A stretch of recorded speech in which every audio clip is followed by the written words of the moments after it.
मार्के हक में अपने से 5 गुना बड़े दुश्मन को शिकस्त दी। अल्लाह के फजल और रहमत से मुसल्लह अफवाज कौम की उमंगों पर पूरा उतरी। DGISPR लेफ्टिनेंट जनरल अहमद शरीफ चौधरी की प्रेस ब्रीफिंग का पहलगाम वाक़े को 1 साल मुकम्मल हो गया। पाकिस्तान ने जो सवालात उठाए वो अब भी झूठे तू मौजूद हैं। जवाब दें कौन लोग थे जिन्होंने ये हमला करवाया। भारत बताए किस दहशतगर्द कैंप को निशाना बनाया। कश्मीर भारत का हिस्सा नहीं, बैनुल-अक़वामी तस्लीम शुदा तनाज़ा है। भारतीय सियासतदान कम और जंगजू ज्यादा लगते हैं। अगर यही जबान इस्तेमाल करनी है तो फिर आओ सामने। भारत के लिए वाज़ेह और दो टोक पैगाम है कि जो करना है करो। रवायती या गैर रवायती हम खड़े हैं, भरपूर ताकत से जवाब देंगे। ये जंग जमीन, फजा, समंदर, साइबर और जहनों में है। मुल्क, फौज और आवाम एक है।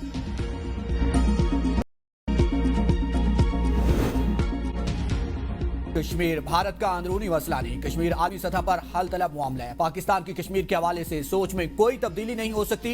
DGISPR की प्रेस ब्रीफिंग कहा कि हमारी और कश्मीरियों की एक मंजिल है। कश्मीर का मुस्तकबिल अक़वाम मुत्तहिदा की करारदादों में है। पाकिस्तान कश्मीर के हवाले से मौक़िफ़ वाज़ेह और दो टोक है।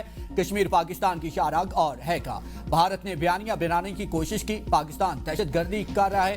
दुनिया जानती है कि पाकिस्तान में होने वाली दहशतगर्दी की सरपरस्ती भारत कर रहा है।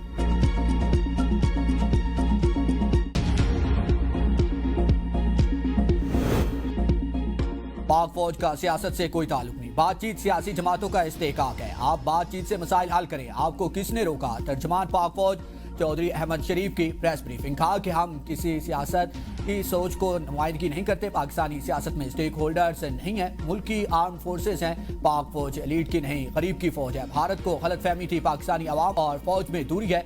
कोई माइकल लाल मुसल्लह अफवाज और अवाम में खलीज पैदा नहीं कर सकता।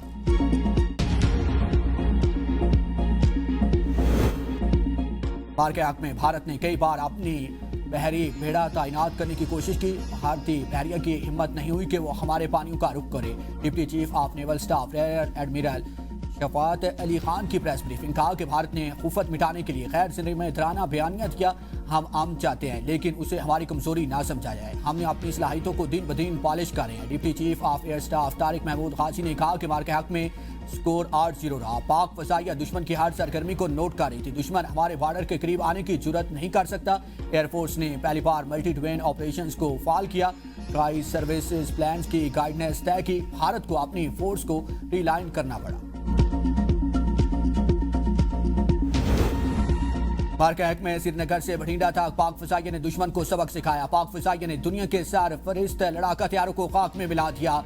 कौमी दिफा में पाक फजाइया का किरदार तारीखी है। Air chief marshal Zaheer Ahmed Babar Sidhu का मार्के हक के 1 साल मुकम्मल होने पर एयर हेडक्वार्टर्स इस्लामाबाद में तकरीब से खिताब का। मार्के हक में दुश्मन की तमाम तर तनसीबात पाक फजाइया के निशाने पर थी। S-400 एयर डिफेंस सिस्टम को लम्हों में तबाह किया।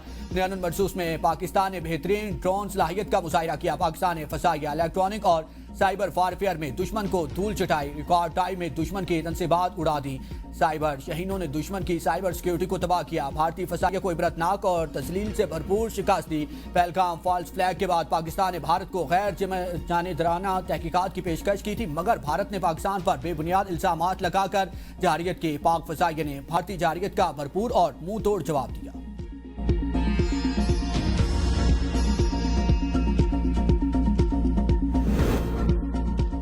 कौमी सलामती को लहाक हर खतरे का पूरी कुव्वत से जवाब दिया जाएगा। नायब वज़ीर आज़म इसहाक डार का मार्के हक की पहली सालगिरह पर वीडियो बयान। कहा कि आज हमारी कौमी तारीख का फैसला कुन बाब है। गुज़श्ता साल भारत ने जारियत मुसल्लत की। पाकिस्तान ने हक के दिफा इस्तेमाल करते हुए जारियत का मुतवाज़न और फैसला कुन जवाब दिया। भारतीय जंगी हथियारों समेत मुख्तलिफ अस्करी अहदाफ को कामयाबी से निशाना बनाया। जब कौम यकजा हो जाती है तो दुनिया की कोई ताकत उसकी बुनियादों को मुतसलसल नहीं कर सकती। मसला कश्मीर का हल अक़वाम मुत्तहिदा की करारदादों के मुताबिक होना चाहिए। मार्के हक में भारत के बड़े आदाफ नेवी के जहाज और एयरपोर्ट से निशाने पर थे। भारत को मुमकिन हमले का खदशा था, इसीलिए वो भागे और सीज फायर किया। ट्रंप ने जान बख्शी करवाई। सीज फायर ना होता तो भारत का 10 गुना ज्यादा नुकसान होता। वज़ीर दाखिला मोहसिन नकवी की प्रेस कॉन्फ्रेंस। कहा कि पाकिस्तानी मिसाइल ठीक निशाने पर लगे। भारत के 15 मिसाइल्स को अपनी एयर बेसिस पर नहीं गिरने दिया। साइबर हमलों का भारतीय वावेला दुनिया ने देखा। जंग में फील्ड मार्शल का बेहतरीन किरदार था। फील्ड मार्शल की लीडरशिप पर यकीन रखें, रिजल्ट अच्छा मिलेगा। इस्लामाबाद में 1,000 अरब रुपए की प्रॉपर्टी रिकवर करवाई गई। मुल्क में दहशतगर्दी हुई और इसमें अफगानिस्तान मुलविस हुआ तो पूरा जवाब दिया जाएगा।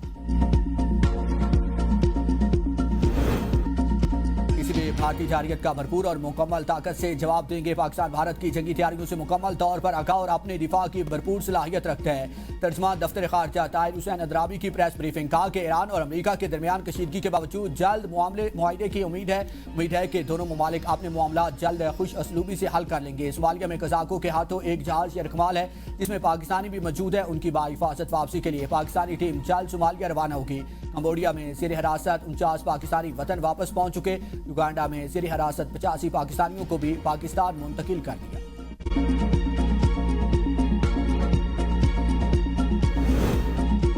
अमेरिका ईरान जंग रोकने और जंग बंदी में तोसी के लिए कोशिशें जारी हैं। वज़ीर आज़म शहबाज शरीफ का गिलगित में तकरीब से खिताब, कहा कि पाकिस्तान ने जंग बंदी के लिए अहम सिफारती किरदार अदा किया। कराची में सोलर पैनल्स का एक फ्रॉड केस आया, मैंने कहा कि सोलर पैनल्स की नीलामी नहीं करें। गिलगित बल्तिस्तान में नस्ब कराएं, लैपटॉप देना तुलबा पर एहसान नहीं है, उनकी मेहनत का एतराफ़ है। दानिश स्कूल्स पर तनकीद हुई, हज़ारों बच्चे दानिश स्कूल से फारिगुल तहसील होकर अमली ज़िंदगी में कारहाय नुमाया अंजाम दे रही हैं। अपने सियासी सफ़र पर कभी समझौता नहीं किया। वज़ीर आज़म ने मुफ्त सोलर पैनल्स तकसीम किए, तलबा को लैपटॉप दिए, खित्ते में मुफ्त सोलर तकसीम का इफ्तिताह किया।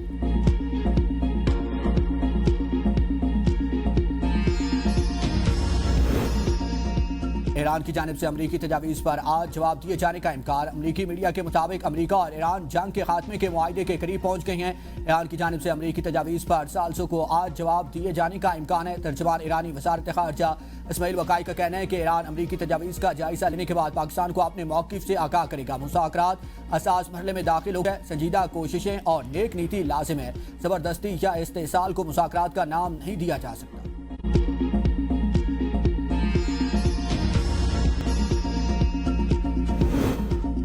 गुज़श्ता 24 घंटों के दौरान मुस्बत मुज़ाकरात हुए, हालात सिमत में आके बढ़ गए हैं। सदर ट्रंप की मीडिया से गुफ्तगू, दावा किया कि अमेरिका ईरान से अफजूदा यूरेनियम हासिल करने जा रहा है। ईरान मुआहदे पर रजामंद हो जाता तो अपना हुर्मस ईरान समेत तमाम ममालिक के लिए खोल दी जाएगी। अगर ईरान ने मुआहदा कबूल ना किया तो बड़े हमले किए जाएंगे। उम्मीद है मुज़ाकरात कामयाब होंगे। दौरा चीन से का मुआहदा हो सकता है। ईरान के साथ जारी कशीदगी जल्द खत्म हो सकती है।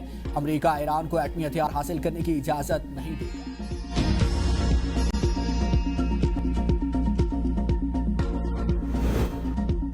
मुज़ाकरात के लिए तैयार, धमकियों में नहीं आएंगे, धमकियों के साए में गुफ्तगू नहीं होती। सदर मसूद पज़ेश्कियान का ट्रंप को दो टोक जवाब, कहा कि अमरीकी हुकाम धमकियां देना बंद करें, आलमी कवानीन के तहत जौहरी पुरखैर जारी रहेगा। स्पीकर बाकर कालिबाफ कहते हैं कि ईरानी तहजीब तबाह करना दुश्मन की खाम ख्याली है। अवाम तारीख के इस असास दौर में दुश्मन के खिलाफ डट जाए।